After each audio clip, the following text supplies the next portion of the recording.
pièce. On n'a pas montré tous les capteurs qu'on peut mettre à l'intérieur. J'ajoute juste que le tapis, enfin le sol, il est connecté. Donc on a un tapis connecté pour vraiment tracer l'occupation de sol dans cet appartement.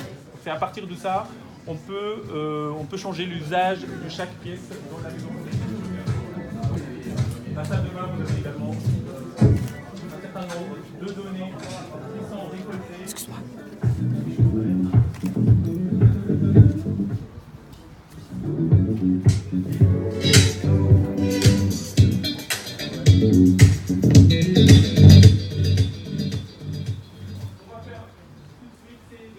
Red light, green light, blue light. Welcome to the Human at Home Project. Juste pour moi, c'est pas enregistré, refais-moi welcome. Welcome to the Human at Home Project. Voilà, un grand merci.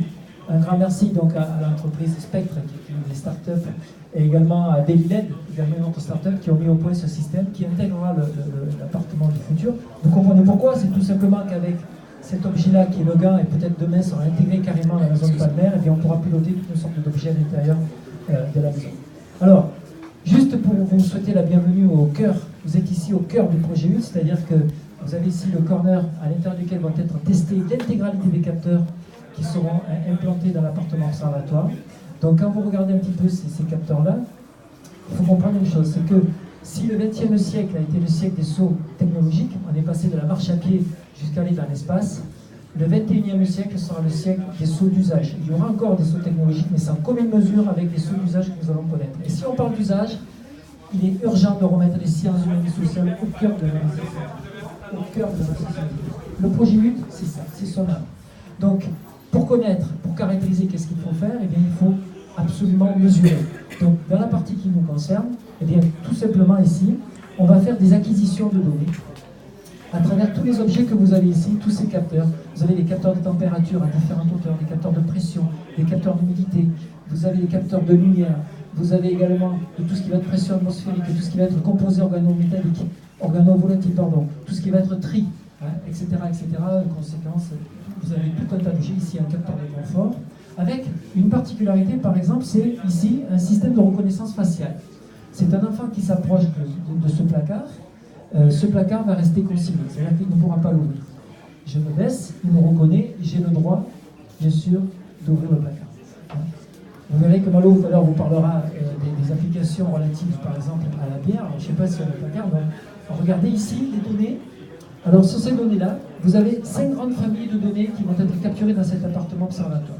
La première famille, ce sont la famille de données relatives à l'utilisateur. C'est-à-dire que mon rythme cardiaque, ma tension artérielle, je me déplace, je vais à quelle vitesse je vais sur les objets, vous avez le capteur qui est là-bas, qui vous indique le sensor flow, comment vous vous déplacez sur le sol, etc. Tout ceci sont des données qui sont liées à l'individu. Ensuite, vous avez les données qui sont liées à l'appartement lui-même, c'est-à-dire température, pression, humidité, c'est vrai qui sont vraiment caractéristiques de l'appartement. Ensuite, vous avez ici les données environnementales. Ça ne sert à rien de s'intéresser à la température à l'intérieur du bâtiment si vous ne connaissez pas la température extérieure. Donc ici, vous avez tout ce qui va être vitesse du vent, pollution, température extérieure, pression atmosphérique, etc., etc., qui sont directement aspirés sur les services de la ville, de la métropole ou les services météorologiques. Une autre famille de critères importants, ce sont les données économiques. Pour quelles raisons nous avons constaté que les cohuteurs, ceux qui habitent à l'intérieur de l'appartement, avaient l'habitude de déjeuner avec des petits croissants le matin, ils ont arrêté de déjeuner avec des petits croissants, tout simplement parce qu'il y a une augmentation du blé, du prix du blé. Ici, vous avez tous les indicateurs économiques, prix du samplon, prix de la baguette, prix de l'eau, etc., etc. Toutes ces données sont aspirées. On n'est pas dans un monde virtuel, on est vraiment dans un monde réel.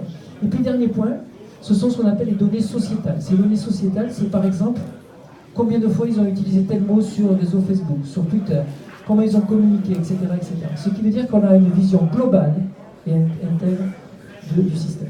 Alors, quand on a fait ce bilan, qu'est-ce qui se passe? Eh bien, toutes ces données qui ont été aspirées ici sont ensuite injectées sur nos serveurs sécurisés. où vous voyez les jeunes qui sont en train de travailler dessus. Donc sur l'écran qui est à droite, là-bas, vous avez le flux de données, c'est-à-dire que vous voyez le flux de données en permanence.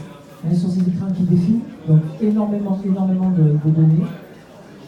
Et ensuite, vous avez ici des exploitations qui sont faites grâce aux algorithmes développés par nos collègues informaticiens, de façon à donner toutes ces données formatées, préparées à nos collègues des sciences humaines sociales pour travailler dessus.